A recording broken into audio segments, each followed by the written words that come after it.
Well, I'm here with a couple of people that I get to work with on a regular basis, my esteemed colleagues. I have Chef Kevin Fink of Emmer and Rye. He's the executive chef and owner, but he also owns Himbit, which is his newest concept. I have Jill Raff, who is a customer experience strategist for the Jill Raff Group. And then I have the owner of Quality Seafood, Carol Huntsberger. So we'll just start out. I would love for you guys just to kind of share with the group your experience, like kind of how you got here. Kevin? So I came here on a plane today, and I think for me, I was born into the restaurant industry at 14. I was like digging water lines to connect us to like the city sewer. And my dad took on like a little guest room resort with basically that we had to rejuvenate into a nice property. Now it wins Travel and Leisure Top 100 every year in Arizona, and they opened a 5-star property, and I was the dishwasher. And really, it's an incredibly beautiful and very historic property, and that perked my passion, and forever I wanted to be a trial litigator, which was a weird thing as a kid. But then I caught the bug of the restaurant industry, and it's the only industry in the world that is like this. And to me, I went to school for it. I thought I was going to be in the front of house. I went to Cornell for hotel restaurant management. And from there, I went to Marriott, and I learned about really how to build brands. And then I realized that to me, creating and being a part of something that was a little bit more my own story was going to be really important. So I went and worked in Italy, and I went and worked in Copenhagen and Napa, and then South America for a while. And I was just lucky enough to find some people that really believed in our vision of what we were creating, and we picked Austin and opened a fairly small and kind of casual restaurant in our mind that went on to win a bunch of awards and accolades, and I'm happy to say that we have a team of 40 now, and opened a second restaurant 3 years later, and we get to tell our story on a day-to-day basis, which is really exciting and something that's totally unique to that property there. If you haven't had a chance to go to Emmer and Rye, it's absolutely incredible. It's probably one of the best dining experiences I've ever had. Yeah, 100%, front and back of house. Yeah. So I'm Jill Raff. I grew up in the industry. My parents and grandparents opened McDonald's number 150 in 1959. And so I really was immersed in customer service, customer experience, food quality, every aspect, starting out with just answering phones because I was too little to do anything else. And so growing up with that kind of really is my ideal to how customer experience can basically make or break your business. And then I grew up, I've done multiple things, including fashion design, and then I went to culinary school at Le Cordon Bleu in Paris for cuisine and pastry, and I used that towards food styling, but I also was very fortunate to work at Harrods in London in their pastry kitchen and do a stage at a 1-star Michelin in Italy. So I've really kind of experienced both sides, and also have a background in brokerage where customer experience is everything, right? You're only as good as your referral, your reputation, your past deal. And so what I found is that my foundation of growing up in McDonald's really led to me doing this as a customer experience strategist and working with restaurants, hospitality, to show them how they can increase their revenue and retention, repeat customers through prioritizing your customer. And so everything that really I've done in my life has led me up to this because the customer experience has always been the common denominator throughout all of those things. So I'm really happy to be here. Thank you. Thank you, Jill. I'm Carol Huntsberger. I own Quality Seafood in Austin, Texas. It's an 80-year-old company. I'm the 4th owner, and I fell into it very much by accident. My husband was in financial services, and after 9/11, the industry tanked, and a friend of ours that we went to college with owned Quality Seafood.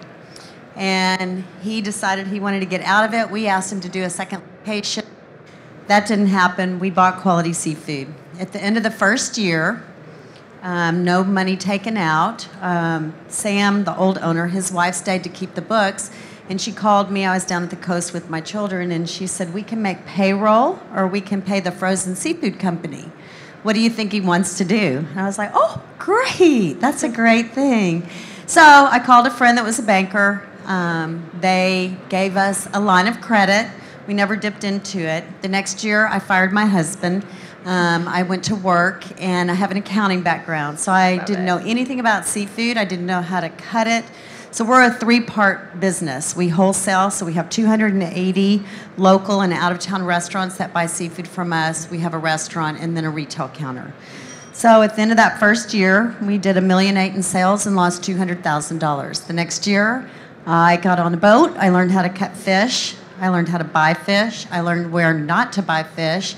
And I learned all about stinky fish. So I learned everything I could about seafood, just kind of grassroots. I mean, I went out on the boats. I went and learned how to cut it myself.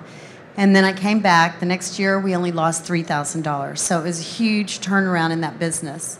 So I come at it just from not knowing and maybe more of a book sense. But for a company that existed, people had a pretty good idea of what they wanted. And so I got to learn from our customers what they needed. And so that's been a great big thing for us at Quality Seafood. Well, you've done a great job because every time I walk in there, it's packed. So I guess my first question for you guys is, right now it's a completely competitive climate.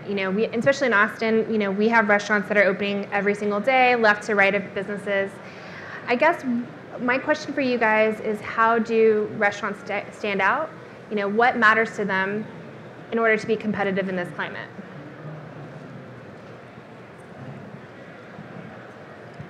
So I think I'm going to dial it back to staff, obviously, because so much of this is about the retention of great people in our industry and the ability to accumulate and essentially make your business attractive to them. And for us at our restaurant, I try to put myself in the perspective as a cook in many ways, in this recognition that how can I make my business as appealing as possible for their lifestyle and also for where they want to be. So because the menu changes every day, we very much view ourselves as a teaching kitchen. They work 4 long days and they have 3 days off, and I give them overtime every single week. Wow. So I think that what I recognized is there is an ability as a business for me to kind of go on the cheap side and run what I would consider to be the lowest cost numbers in many ways, but I recognize on the other side that I live in a business of percentages. And in that business of percentages, I'm not trying to create the cheapest value product. I'm trying to create the best product, something that's very unique. And to get the best employees, I want to treat them like the best people. So in the same Google business model, that we want to make sure that whatever they want for staff meal that they can eat, that we have essentially employee parties 4 times a year that we go through, that we're constantly doing meetings throughout to show them our P&Ls and what our books are, because we're training them to be good operators. We're training them to run our business, their business. I sit down with them in the beginning and we go over reviews and we talk about what their goals are.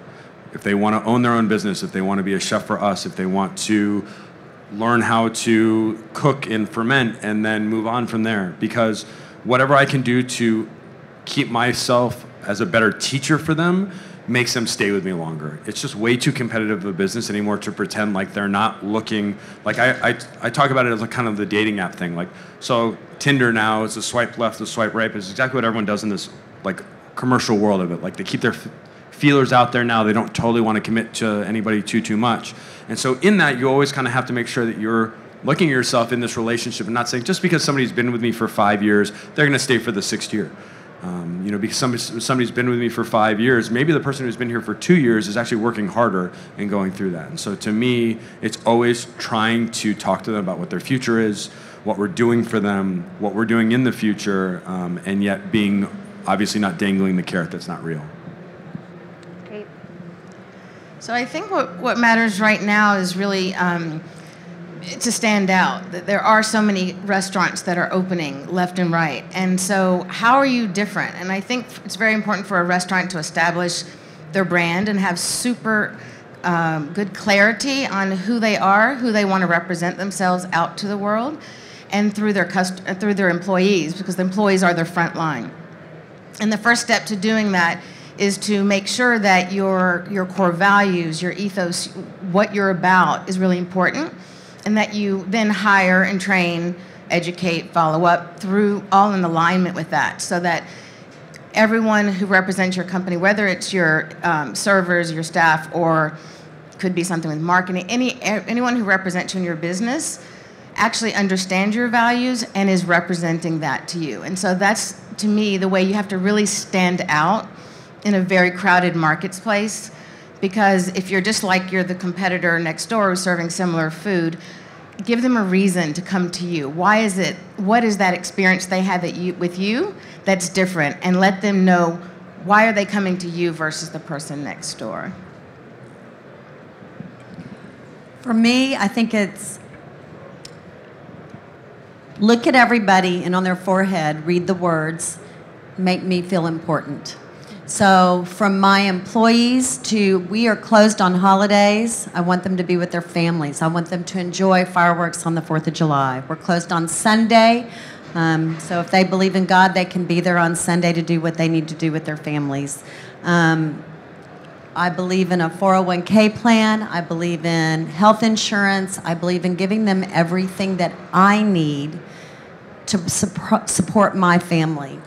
We do parties, we do lunches, we have breakfast every Saturday morning. We sit down and eat breakfast together. We do family meal and family time. And I'm with Kevin. The length of time that people are there is not always the best thing. You want to have them grow and move on.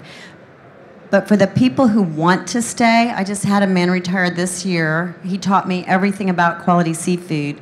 79 years old, and he worked for Quality Seafood for 59 years. Wow. Pretty amazing. Has anyone ever heard of that? I don't even know anyone that's worked 59 years, much less one place at the same time. And I've got people that have been there 40 years, 27 years, 20 years. It's amazing. But they're my family. I spend more time with them than anybody else. And when I give them the freedom to build the things that they want at Quality Seafood, to be a part of the decision-making process, to show them what our financials are, to talk about good reviews and bad reviews and training and standing beside them and working side by side and letting them see how I want the business run. And when I talk to people, how I sound and what I say. And when I introduce them, I like to always have, if I'm out in the dining room, I want my employees to stop.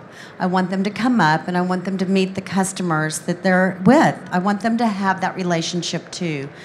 The dishwasher is the most important person in my business. When the dishes are clean, everybody's happy. I can make a bad fried shrimp po' boy and somebody will complain about it, and I can fix that, right? I can get that fixed. I can't change a perception of a dirty dish. So I think to let everybody know what's the most important, and I train my dishwashers. I want to be there so they know how important that is. So it starts with your people, and then they can have the relationships with customers too. Let me ask a follow-up question, Carol. Since you were taking on the business from somebody else, what changes did you make as far as the culture and I guess how do you keep the older employees engaged? So for the culture, well, for me, it was just first learning about the seafood and really letting them teach me. And then just from a book sense, what was the logical, practical things that we could do? So I wasn't big in marketing. And so I had to get good at just enough of the little things. I had to know enough about law. I had enough know enough about marketing, social media, all that kind of stuff. So engaging those people and starting a newsletter and letting them be a part of it, doing the employee of the week, and we have a board and their pictures up there. And I mean, we're just a fish market. We're not anything fancy and beautiful like Emmer and Rye, but we play a role too. You know what I mean? In this whole big world, and it's the simple things that you do, and it's keeping really just your employees engaged by talking to them, being a part of their lives. Every morning when everybody comes in, I go around, I spend 5 or 10 minutes with each employee, and then in the afternoon shift, I do the same thing.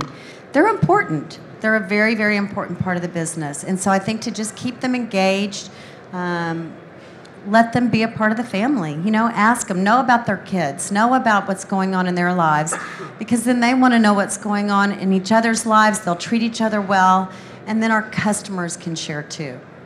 Great. Now, Jill, you're an expert. So how do you qualify a meaningful culture? I would qualify meaningful culture by a collective environment where everyone who's involved is respected, heard, they're allowed to contribute and actually grow. And I do think what you touched on was really important, and you as well, Kevin, that management leadership has to set goals and give them something to grow towards. And I think when we set the expectations high, that we'll surprise ourselves and people will actually rise to the occasion. And when you show someone that you believe in them and you know what their value is, even sometimes above what they may think it is, they will surprise you and grow even beyond that. And that's where you're going to have people who are going to want to come into work, and they're going to feel appreciated, and they're actually a part of it. They're not just seeing it as a job, they show up. They actually can contribute and participate in what happens in that restaurant. And so you're giving them value, and they'll in turn will be happy. You're going to decrease your turnover and increase your repeat customers, because they're going to feel how incredibly happy your staff is. And that energy is contagious. Who doesn't want to be around great staff and great energy in a restaurant? So I think that's a good starter. Good point. Yeah. So Kevin, as you continue to grow your business, I mean, you're opening new locations every couple of years. How are you going to be able to maintain that culture? Is it going to be more the restaurant base, or is it going to be the restaurant group as a whole? I mean, that's totally what I'm struggling with right now. I think the restaurant as Emmer and Rye, when I was there running it every single day, had one culture that was very much revolved around being a family business. And then in evolving that and growing, we've had to change, because there's a lifeblood that comes from an owner being present every single day. And finding key people is really important. And then recognizing when to kind of evolve or grow to the next level is an equally important one. So for us, we were really fortunate in that we found people that we wanted to invest in really early. And we shared with them the vision of what our future for them was going to behold. But we also had to let them do it their way, which is kind of an interesting way, because you have a culture and everyone has to live within this. But I think if you smother somebody, at least with what we're doing, and they have to do it exactly the way that you would do it, they're never going to make the right decision. If they don't totally believe what they're doing and they're trained of why they're doing what they're doing, then it's going to seem ingenuine, because it's going to be ingenuine. So it's, of course, trying to find people that believe the same thing that you believe, that teach people in the same way that you're teaching people, but are able to bring somebody to water in a very organic and natural way. Because I think that if you're just trying to put somebody into a cog or a number, as humans, nobody wants that. It's the number one thing people complain about in colleges and corporate structures and fast casual, is that anybody could do their job and they're not appreciated for that, and they're just put into that and it becomes stagnant and they no longer care about it. So finding a way to let somebody teach you in a way, but make sure that they respect the position enough to where they're doing it your way is how we will grow. So I do notice that, when I come in and dine in your restaurant, your employees, I mean, whatever server I get, they're extremely passionate, and they love talking about the menu, and they love talking about the wines, and they just seem really invested. So how have you been able to maintain that consistency as far as having that kind of enthusiasm? So much of it is luck in many ways. Like, as much as I don't want to say that, I think it is. Like, I've run groups of restaurants before, and in groups of restaurants, it was really hard to hire. And we put people through like a 30-day training course with 90 pages worth of packets. We taught them all the costs, and we taught them exactly the things to say, and then we put them on through tests. And then at 90 days, we had a confirmation of how they're doing and a status report. And then half a year, we did the same sort of thing. And through that, we ended up with a lot of structure. And then when I opened up Emmer, I kind of just threw it all out the window. We've literally never done an inventory. We have a training program, but we don't have like a very formalized training program. And it worked because it was kind of small. And it worked because it's very organic and it's who we are. So our training program for our servers is that they spend time with some of our best people, and they're taught to be themselves and experience the food and retell it and go over through the chefs, and it works very much through a hierarchy. Doesn't work for everybody. It's totally different than how we do it at Henbit. Henbit is about structure. Henbit is about changing the model and showing people that you can eat local, you can eat healthy, and you can eat sustainable affordably again, which is somehow the hardest thing in our industry, to pick those four things and put them together. It like doesn't exist nationally. So for that, we had to teach people how to do it from the ground up. and that was totally different. But in Emmer, like, once you have something and then people hear about it, then they want to go, and it's its best marketing. Yeah. So we post a server ad, and we have 45 servers that come. You know, luckily they make a great living, and beyond having a great living, they get to be themselves. Like, think about that versus any other restaurant. Oh man, I make more than I would make at most other places, and I get to be myself, and I don't have this constant pressure all the time, and I get to learn about wine and beverages, and I use a bunch of foraged items. Like, so it attracts itself in the same way with cooks. Yeah, well, it shows for sure. So I guess my next question would be more along the lines of, you know, repeat customers. So for starters, how are you getting people in the door to start?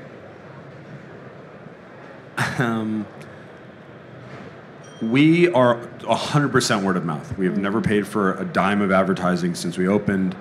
We do have a public relations firm, but for us, I think I always looked at it as trying to flip on its head this old adage, which, however you want to say it, but give a bad experience and they're going to tell 20 people, and a good experience and they're going to tell 2. And as opposed to trying to minimize bad experiences, I said, how do you make sure that when somebody comes in, if they have a good experience, they tell 4 people? Yeah. Because if you can change that so fundamentally, 100% different than everybody else, then your business is going to grow in that way. And because we did, our business grew 11% a week for the first 6 months. So we were 330% by the end of it, busier than when we started, when we opened our doors. And now we're at capacity pretty much every night. And the difference is because I gave a lot of impact points that made people talk about what we did. So we have a dim sum service. We're only whole animal. We do a lot of freshly milled grains. We have a really cool wine program. We have a very unique style of service. We have a totally exposed kitchen.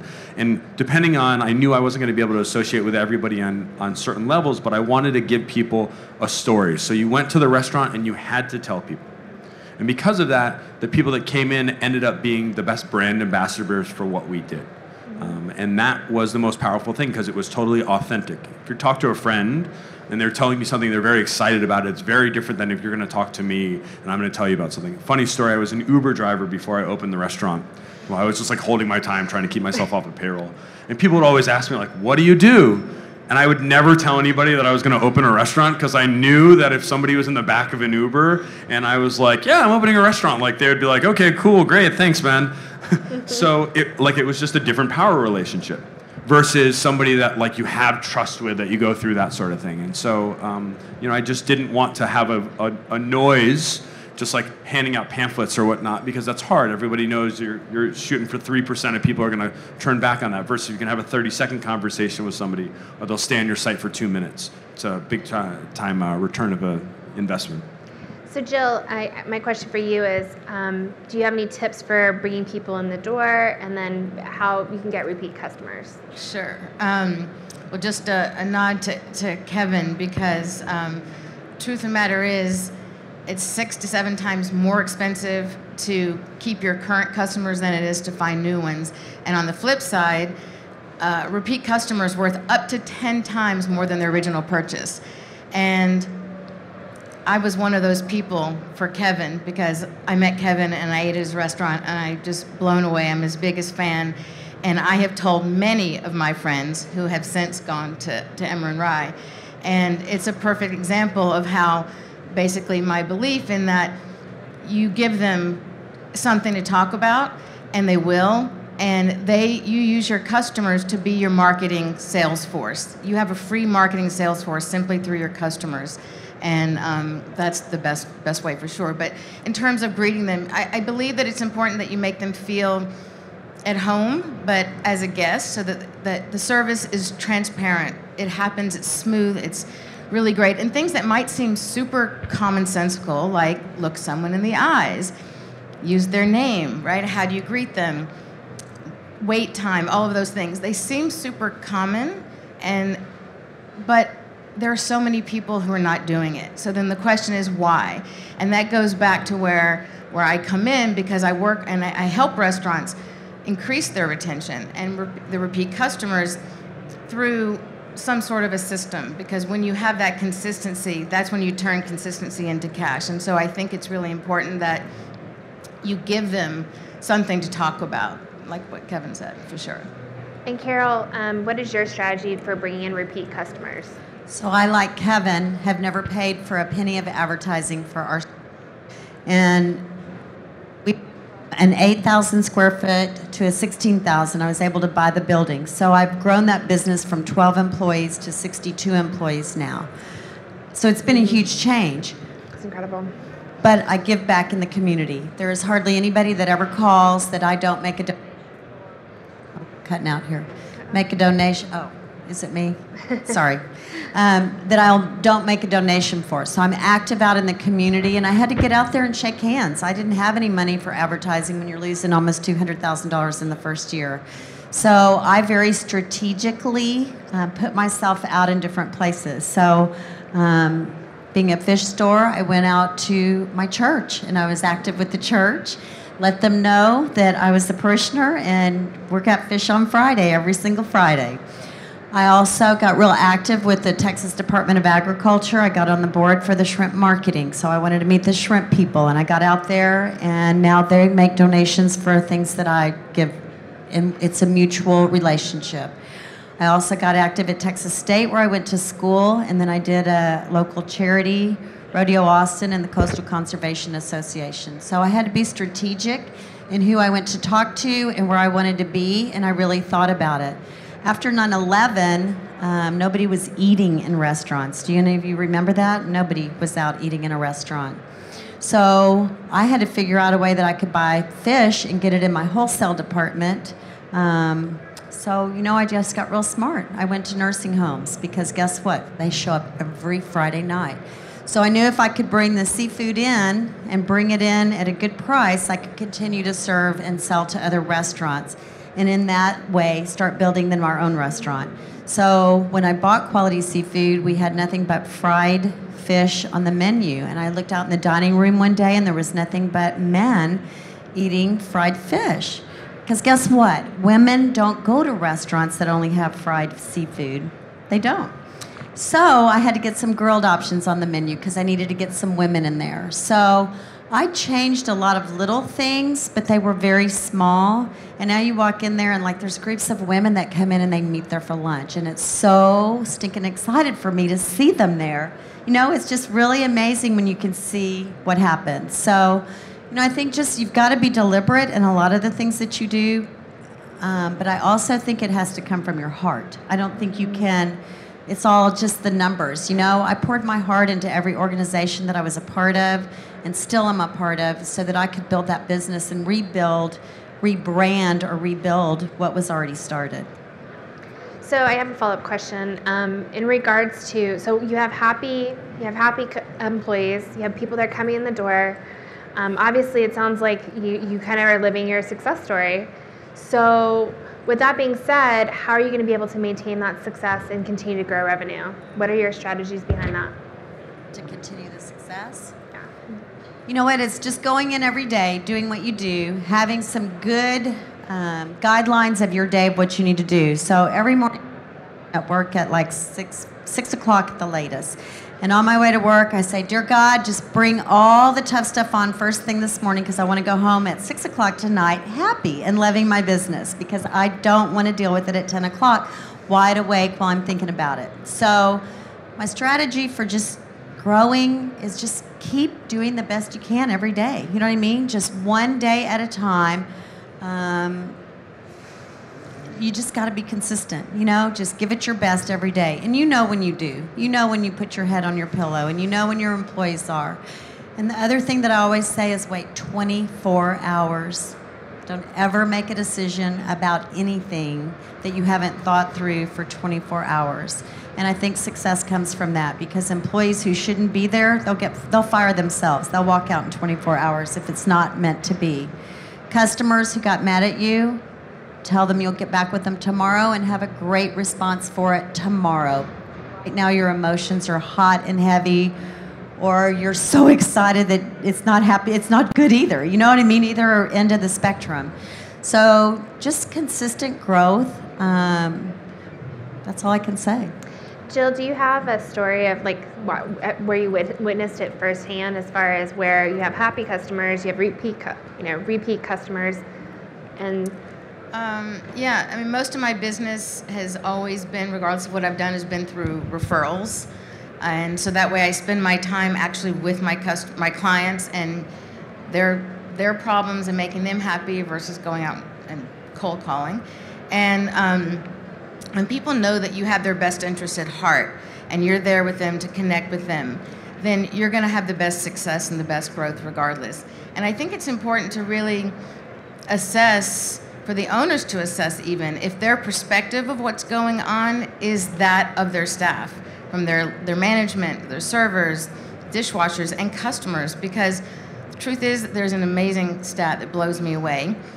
80% of owners believe that they're delivering an outstanding customer experience, while only 8% customers agree with that. Now, think of that, 80 to 8. That is a very dangerous gap to live in.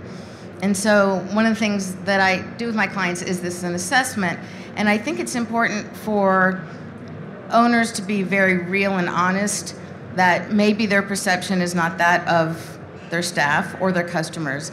And I believe that when you do that, you will end up increasing your retention. Your customers are going to come back and they are going to tell others. And I think that building your business through referrals, repeat customers, becomes a natural source. Now, Kevin, for you, you mentioned that your restaurant's pretty much packed every day. So do you have a strategy for increasing revenue, or is it just maintaining at this point? So I feel like I'm always saying like the opposite of what we should be doing in this. But ultimately, I think what we did, when we first started to get successful, so we went through a really early time where nobody was coming at all, obviously, with the growth of business that we talked about. And when we first started to get really busy, I think it was very easy to say, like, bring them all on. Let's keep booking. Let's overbook. Let's pack everyone in as much as we can. And I can remember there's a very clear number for us, which is basically we're at capacity reservation-wise, because we always want to maintain some form of walk-in, at about 200 exactly. That means all 4s are 4s, all 2s are 2s, all 6s are 6s. And we figured that number out pretty specifically because we were due to 20 some nights. And what I recognized is for the extra 20 covers that I might fit to like Friday and Saturday nights, the experience that we were giving to those 220 wasn't equal to the experience that I was giving to people on a Tuesday where maybe we did 140 covers.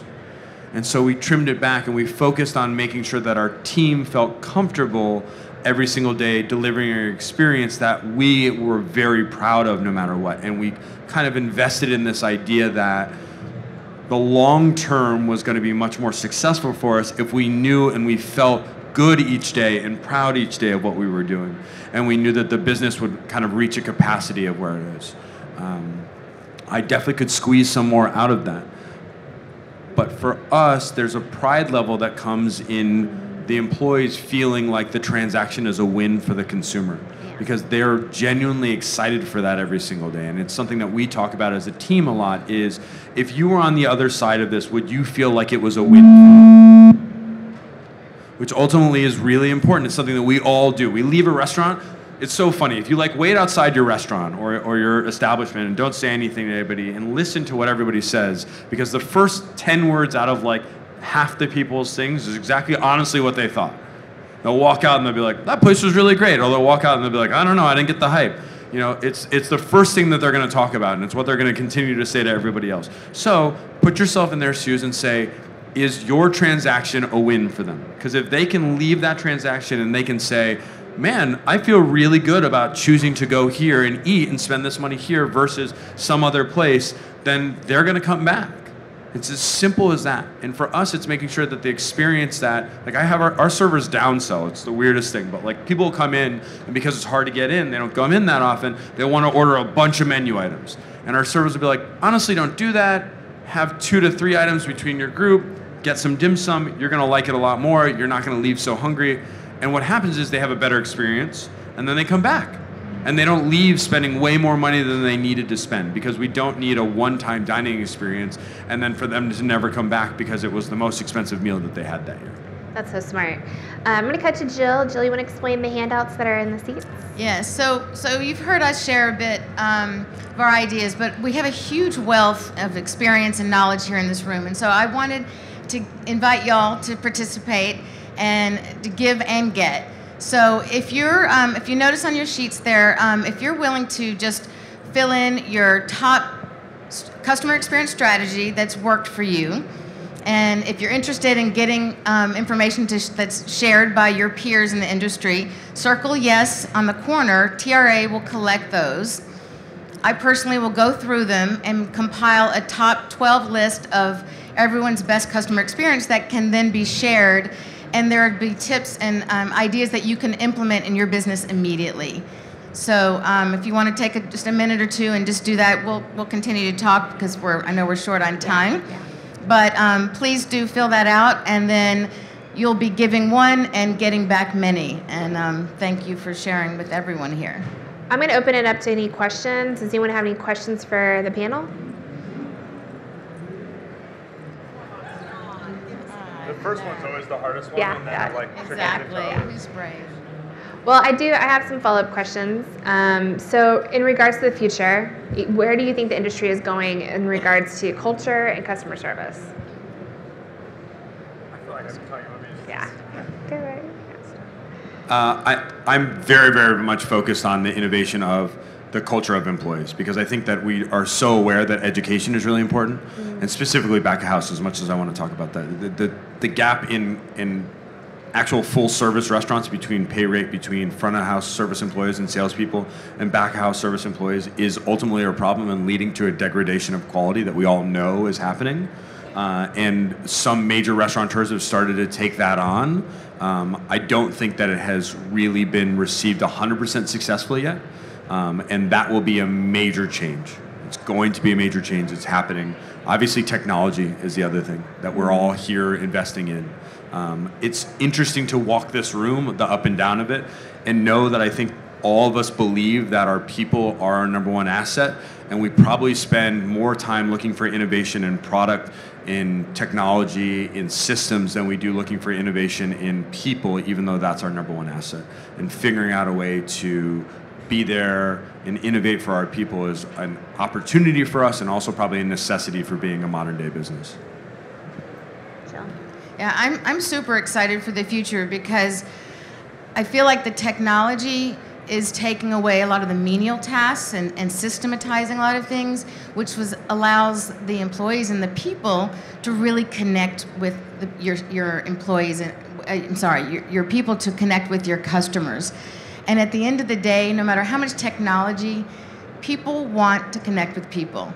An amazing TED Talk just was talking about a study that was done saying that the top indicator of longer life, the longest life, is those who connect and speak on a daily basis, even if it's your server, your postman, whatever it is.